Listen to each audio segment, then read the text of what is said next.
Bem, senhoras e senhores, convidamos o desembargador Flávio Marcelo de Azevedo Horta Fernandes para mediar o segundo painel: Segurança, Riscos e Compliance Assistencial.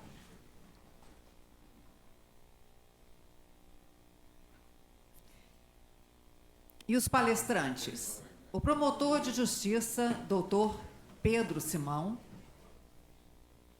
o delegado federal, doutor Vitor César Carvalho dos Santos,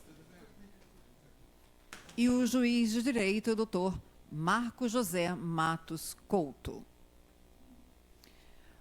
O mediador, desembargador Flávio Marcelo de Azevedo Horta Fernandes, é desembargador do Tribunal de Justiça do Rio de Janeiro desde 2013. Atualmente, compõe a segunda Câmara Criminal. Por gentileza, sua palavra. Bom, então, vamos começar aqui com o segundo painel, né? O tema é roubo de cargas, um crime praticado por organizações criminosas. Eu vou dar a palavra para o doutor Pedro Simão, de quem eu já tive a honra de ser juiz. Foi na 37ª criminal? Isso. Promotor de justiça, foi meu juiz durante quanto tempo? Foi meu promotor durante quanto tempo? Quase um ano. Quase um ano, né? Filho do nosso querido Peterson aqui, que compõe, inclusive, a minha segunda Câmara Criminal. Então, dou a palavra para o doutor Pedro Simão para a sua palestra.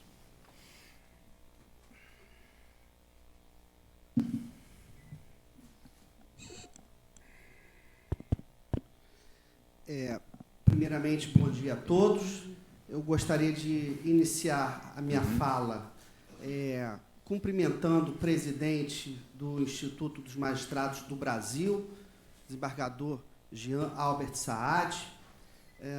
Gostaria de cumprimentar o desembargador Flávio Marcelo Horta, o juiz doutor Marco Couto, também tivemos a oportunidade já de trabalhar, né, a todos aqui presentes. E, para quem não me conhece, eu sou promotor de justiça aqui no Ministério Público do Estado do Rio de Janeiro, sou membro do GAECO, e vi a fala do desembargador Paulo Rangel e realmente me veio à memória um evento que me ocorreu, que foi quando eu era mais jovem, há cerca de uns 15 anos atrás. Eu tive a satisfação, a honra de ingressar na carreira do Ministério Público e fiquei como promotor substituto por volta de 5 anos e, quando eu fui titularizar, ganhei um presente. Fui enviado, titularizei, né, na Promotoria de Justiça da comarca de Bom Jesus de Itabapoana, extremo noroeste fluminense. E eu mal pisei em Bom Jesus de Itabapoana. Na época eu estava casado, com 2 filhos já, né, para criar. Eu falei, meu Deus, como que eu vou conseguir dormir em casa?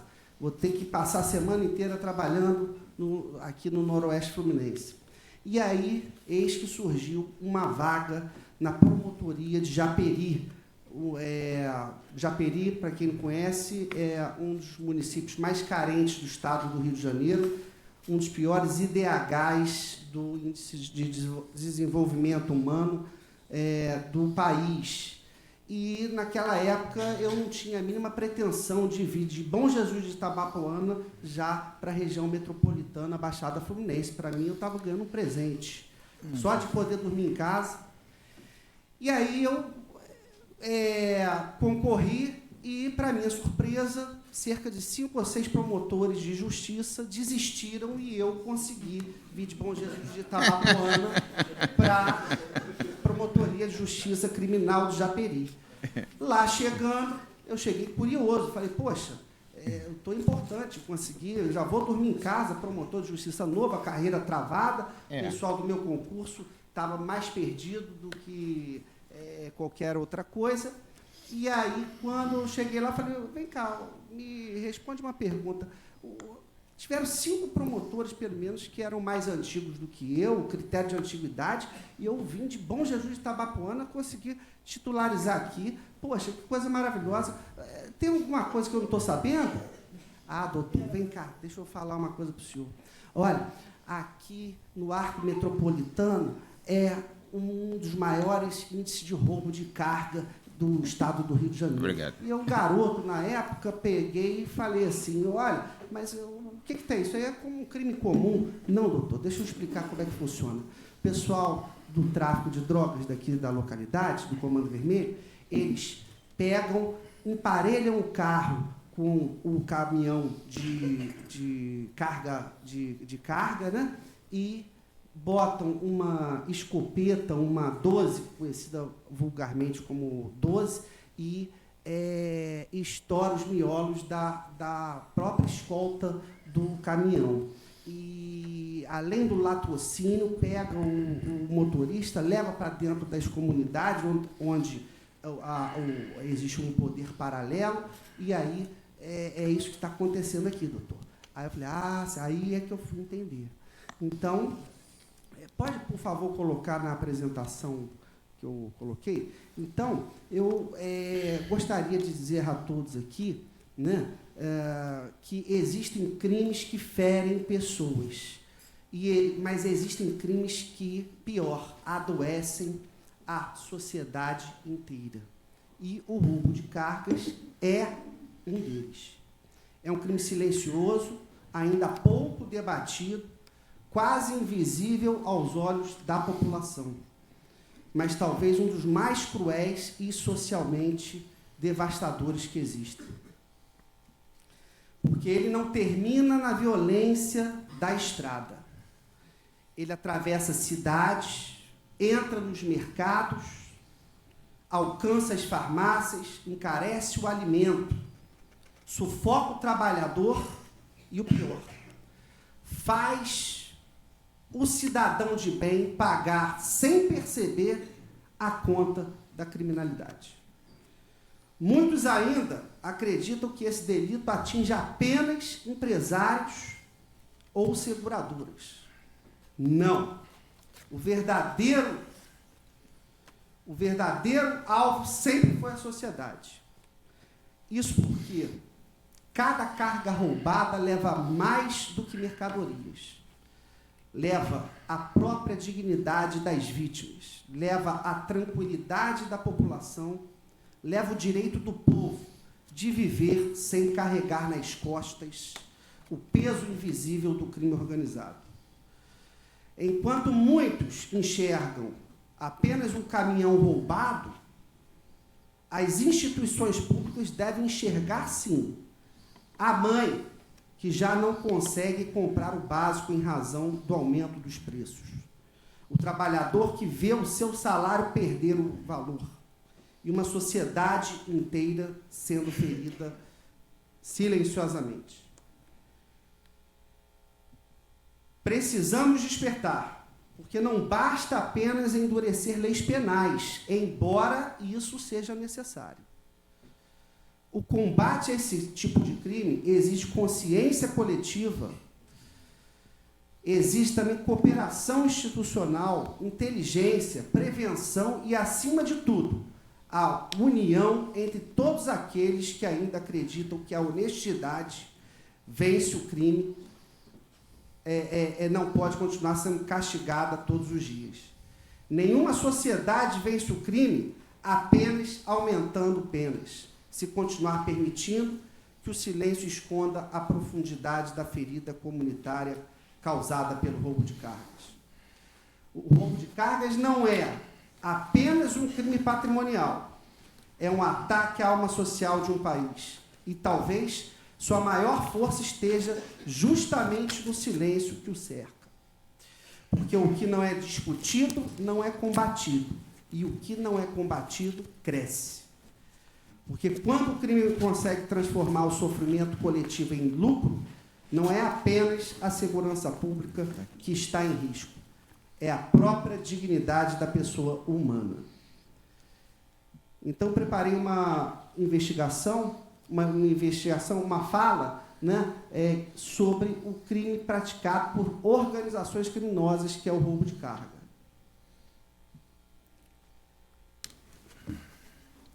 E o roubo de carga, quando se diz que é praticado por organizações criminosas, é porque ele exige uma estrutura com divisão de tarefas. É como se fosse uma engrenagem do crime organizado.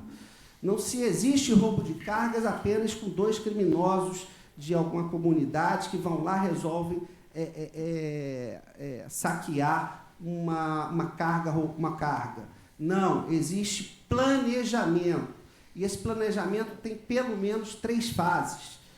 Em primeiro lugar, existe, né, eles localizam, interceptam veículos transportadores de cargas. Depois, eles precisam viabilizar o escoamento do produto do crime, normalmente levando a carga roubada para locais onde existe o poder paralelo, né, onde o Estado, para entrar, é necessário uma grande operação policial. E, por fim, existe a terceira fase, né, desse modus operandi praticado pelas organizações criminosas, que é quando existe, no caso, o exaurimento do crime de roubo de cargas. Eles entregam as cargas roubadas aos destinatários finais. Quem? Os receptadores, que já possuem a plena consciência da origem ilícita dos bens, e os compradores, que veem aqueles preços muito abaixo do mercado, né? E, considerando até mesmo que a Lei 12.850 de 2013, que trata da lei do crime organizado, ela preceitua sobre a divisão de tarefas entre os integrantes do crime organizado, a estrutura hierárquica, existem pelo menos 4 núcleos de atuação, né, referente ao roubo de cargas. Então, existe um núcleo logístico que ocorre, são os criminosos que articulam os roubos, né, junto aos executores, capitaneando os criminosos, encomendam as mercadorias a serem roubadas e providenciam os locais de depósito e compradores da carga roubada. Temos um núcleo assaltante, que é o braço armado da organização criminosa, são aqueles que interceptam, abordam e levam a carga para esses locais onde o Estado não ingressa sem uma grande operação policial, normalmente comunidades dominadas pelo tráfico de drogas. Temos um núcleo comercial, que são os responsáveis pela negociação e revenda das cargas roubadas, e ainda existe também o artifício da dissimulação da ilegalidade dos produtos roubados mediante a expedição de notas frias, né, notas fiscais falsas, utilizando ainda de empresas de fachada em alguns casos. E, por fim, o núcleo receptor, né, formado de receptadores das cargas roubadas e também empresários que se beneficiam, né, e revendem as mercadorias roubadas em seus respectivos comércios. Então, senhores, segundo algumas investigações em que já transcorreram lá no Grupo de Atuação Especial de Combate ao Crime Organizado, as cargas mais visadas para roubo de cargas, né, as estatísticas mostram que são alimentos e bebidas, cigarros, eletrodomésticos, eletrônicos, medicamentos e cosméticos. E por que isso? Por conta da liquidez imediata, facilidade de escoamento e ocultação das cargas roubadas, demanda constante e dificuldade de rastreamento pelas autoridades. E aí, entrando na situação de não basta apenas reprimir, endurecendo as penas, temos tido inovações legislativas muito significativas na questão de roubo de cargas, né? Então, tivemos recentemente o endurecimento das penas do crime de roubo de cargas, né, passando as leis a serem mais severas. Temos a lei antifacção, Lei 15.358 de 2026, que criou mecanismos rigorosos de combate ao crime organizado, e quando se fala em crime organizado, estamos englobando aí o roubo de cargas, né? Então, houve a previsão de bloqueio e confisco de bens, restrições a benefícios legais e até mesmo intervenções em empresas que servem de fachada para o escoamento de cargas roubadas. Temos a Lei de Segurança de Serviços Essenciais, que criou novas qualificadoras para o crime de furto ou roubo, aumentando também as penas. E aí, quando a gente fala de qualificadores, estamos falando automaticamente de alteração para uma pena mais severa, tanto do patamar mínimo quanto do patamar máximo. E, por fim, temos ainda projetos de lei que estão em tramitação no Congresso Nacional que visam endurecer mais ainda, né, na parte da repressão estatal, as penas de quem ousa violar a lei penal. Nesses casos, tem até um projeto de lei que visa tipificar o crime específico de roubo de carga segurada, né, um tipo penal autônomo. E aí, aqui seria até importante mostrar o gráfico aqui, mas acho que deu algum problema, mas eu vou falar aqui para os senhores. Eu fiz um levantamento de dados estatísticos, né, e que é até um relatório que sai trimestralmente e anualmente de uma seguradora, um relatório conhecido na área de roubo de cargas, né, de seguradoras e empresários, muito conhecido. E esse relatório traz dados entre janeiro e abril de 2026, que do percentual por valor de prejuízo por região e estados do Brasil. E o Sudeste mantém a ponta, com cerca de 78% do prejuízo dos roubos de carga em todo o Brasil resultam de roubos de carga praticados aqui na região Sudeste. E um dado preocupante, o Estado do Rio de Janeiro, segundo esse relatório, ele ultrapassou nesse primeiro quadrimestre de 2026, deixa eu tentar colocar lá para os senhores verificarem então, o Estado do Rio de Janeiro está com 44%, né, do valor do prejuízo total no Brasil das cargas roubadas, né, tendo, inclusive, ultrapassado de forma substancial os 28% do maior estado do Brasil, que é o estado de São Paulo.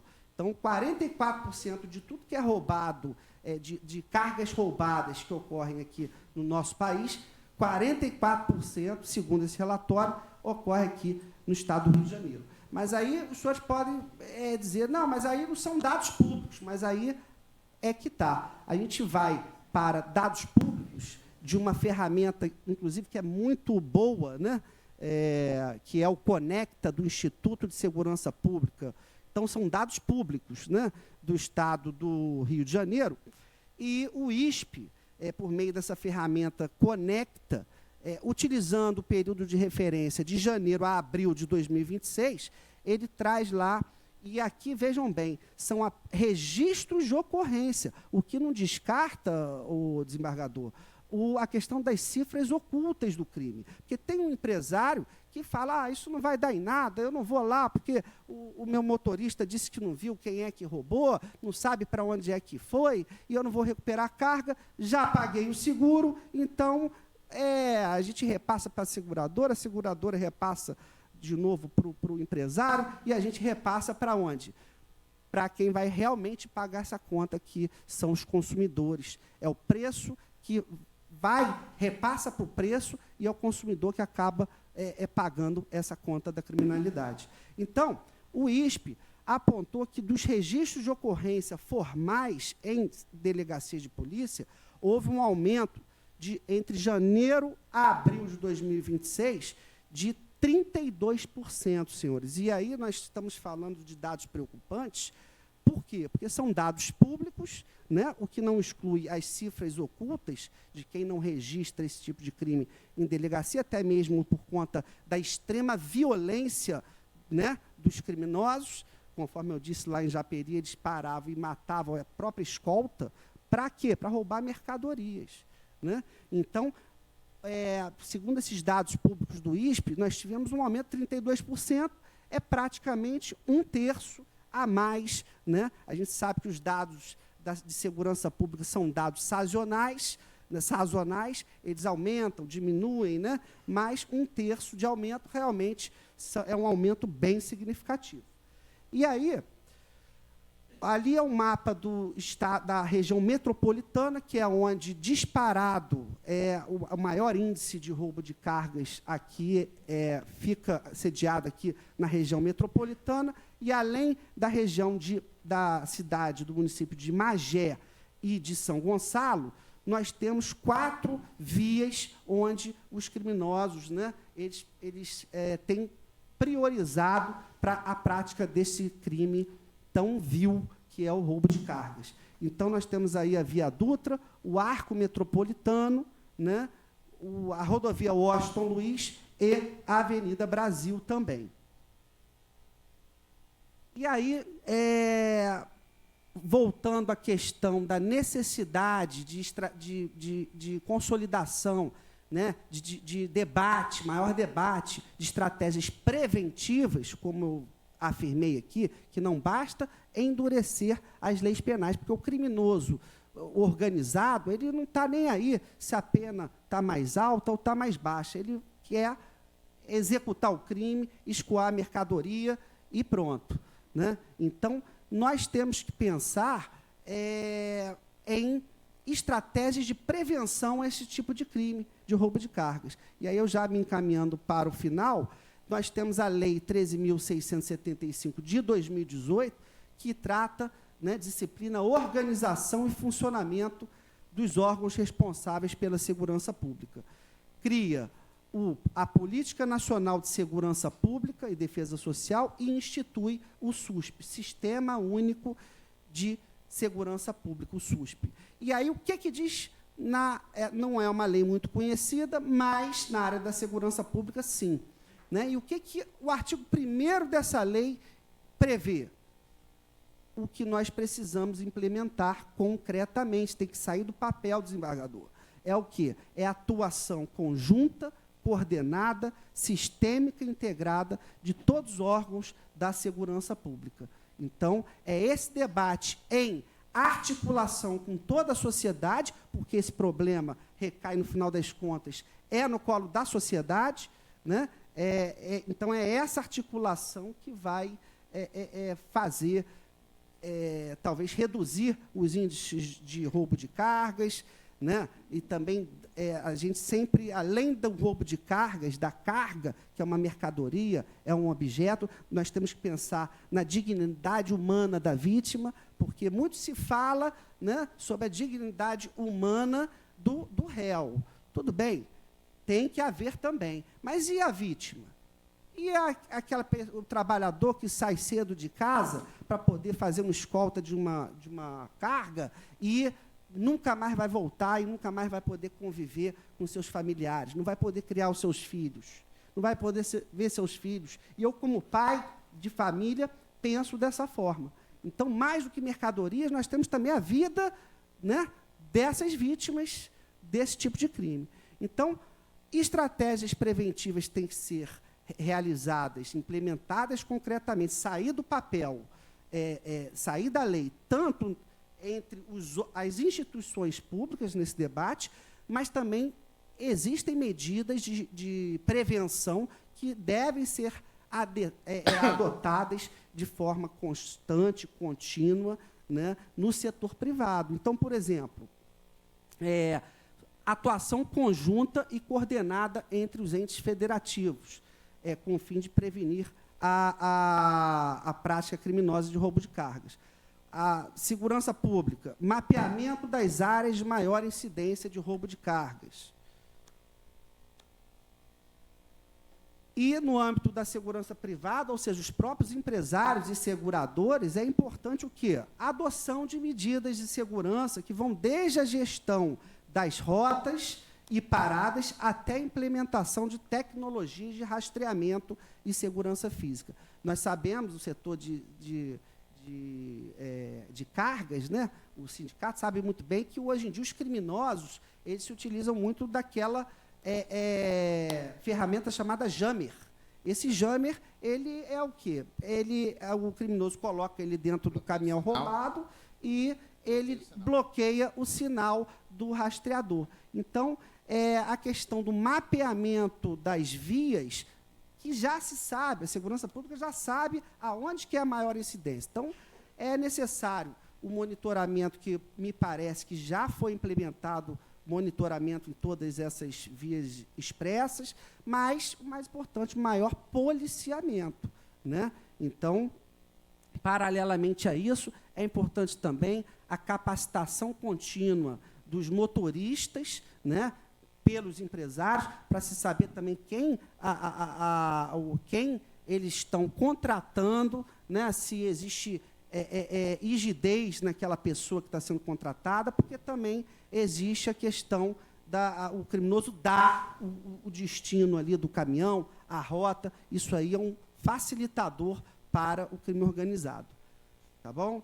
Então, eu já vou encerrando por aqui, agradeço novamente, para mim é uma honra estar podendo participar aqui com tantas autoridades, tantas pessoas importantes aqui sobre esse tema tão relevante. Agradeço muito aí a oportunidade.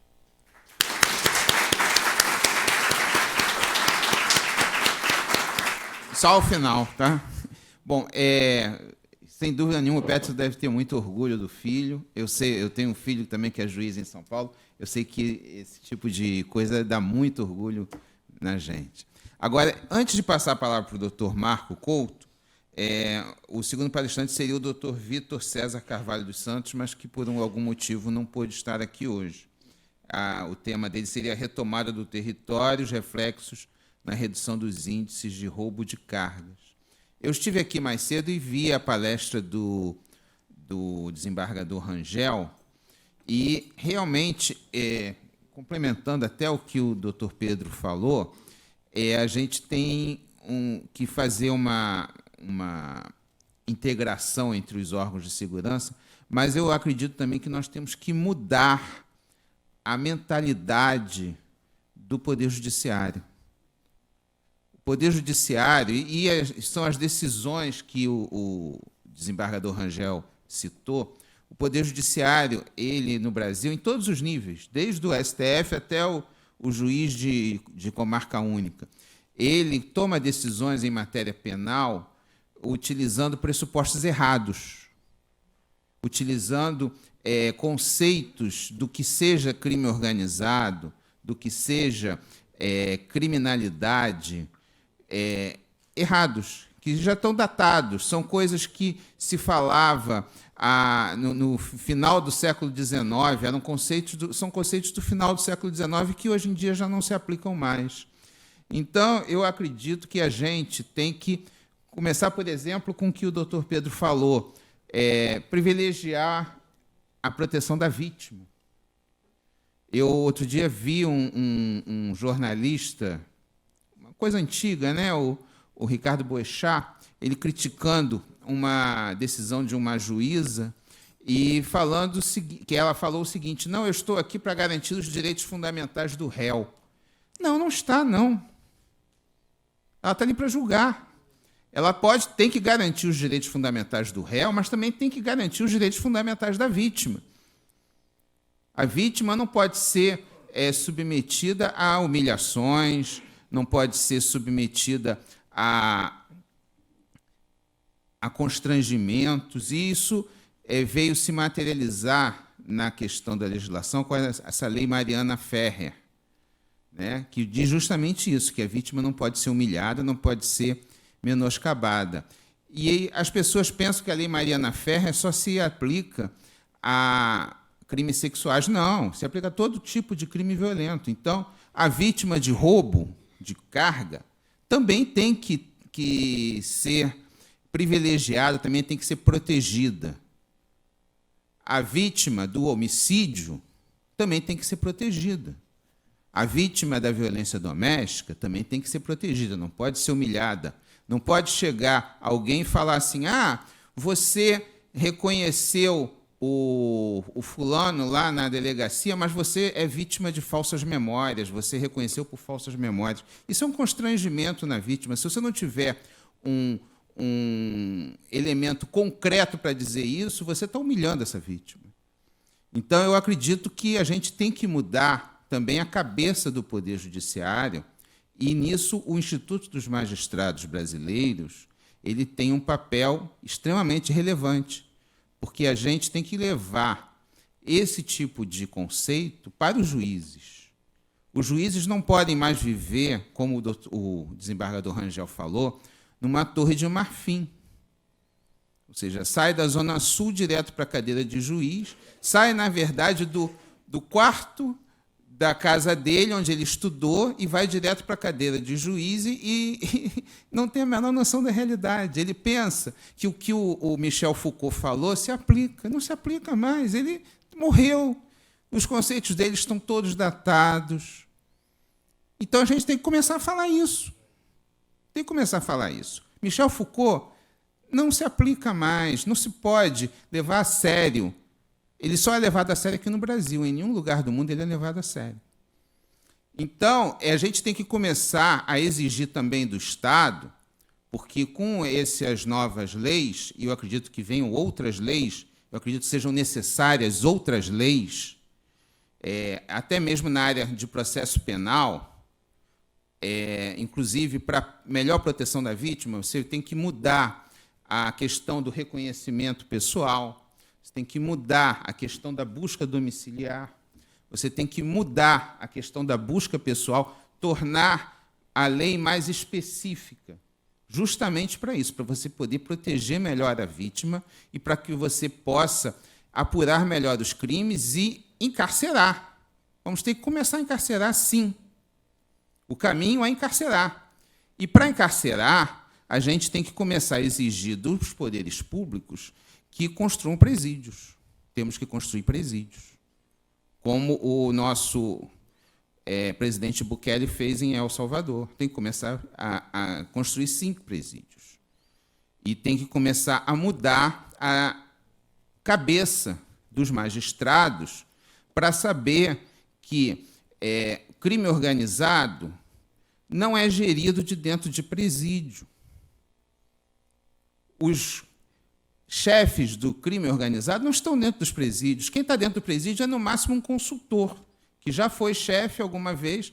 Os verdadeiros chefes do crime organizado estão no Jardim Pernambuco, aqui no Rio de Janeiro, estão na Faria Lima, lá em São Paulo, estão no bairro dos Jardins, lá em São Paulo, e essa operação recente Carbono Oculto tornou isso bem evidente. Tornou isso bem evidente. Não existem 2 PCCs, como já foi falado aqui. Existe um único PCC. E esse único PCC ele tem um comando de alguém que mora no Jardim Pernambuco ou nos Jardins, lá em São Paulo. Não existem 2 comandos vermelhos. Existe um único comando vermelho. E o chefe do comando vermelho, não está no presídio, não está na favela. Ele está ali no Jardim Pernambuco. Então, a gente tem que começar a mudar, tem que virar a chave da cabeça do juiz para poder chegar aqui no que o doutor Vitor César iria falar, retomada dos territórios e os reflexos na redução dos índices de roubo de cargas. A gente só vai conseguir reduzir o roubo de carga se retomar o território. E, para você retomar o território, você tem que compreender, inclusive sociologicamente, como essas organizações criminosas agem, quem é que comanda essas organizações criminosas, como é que elas se financiam, de onde vem esse dinheiro que financia, e começar a aprender essa cadeia. Então, tem que prender o financiador também, tem que prender aqui, o camarada que lava dinheiro também. Isso é essencial. E eu também, outro dia, vi alguém falando isso. Não basta retomar o território, tem que fazer uma retomada social. Como é que você vai colocar uma retomada social sem retomar o território? Como é que a Light vai entrar e cobrar a energia elétrica e evitar que façam gato sem a retomada do território? Como é que você vai fazer a Naturgy, antiga SEG, entrar numa área conflagrada para poder cobrar esse serviço sem retomar o território?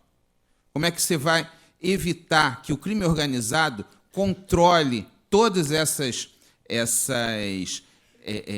serviços públicos sem retomar o território de forma efetiva e de forma que restabeleça a soberania do Brasil nesses territórios? Então, tem que começar a retomar o território. E, para retomar o território, a gente precisa compreender e desarticular todas essas organizações criminosas que hoje em dia a gente chama, inclusive, de narcoterroristas. Então, antes de passar a palavra para o doutor Marco Couto, eu gostaria de trazer essas reflexões para vocês, para a gente poder pensar e começar a articular isso. Agora, eu acho essencial, desembargador Jean Albert, que o Instituto dos Magistrados não só faça esse tipo de palestra, mas também leve essas informações para os magistrados, principalmente os magistrados que estão entrando aqui hoje, e também para os magistrados de cúpula. Tem muito magistrado de ministro de Tribunal Superior que acha que o chefe do PCC, o cabeça do PCC é o Marcola. Não é o Marcola. Não é o Marcola. O Marcola é, no máximo, um consultor, é um teste de ferro. Então, a gente tem que começar a compreender quem é que realmente manda e começar a aprender. Agora, vai ser extremamente doloroso para alguns setores da sociedade, porque vai começar a aprender muita gente poderosa.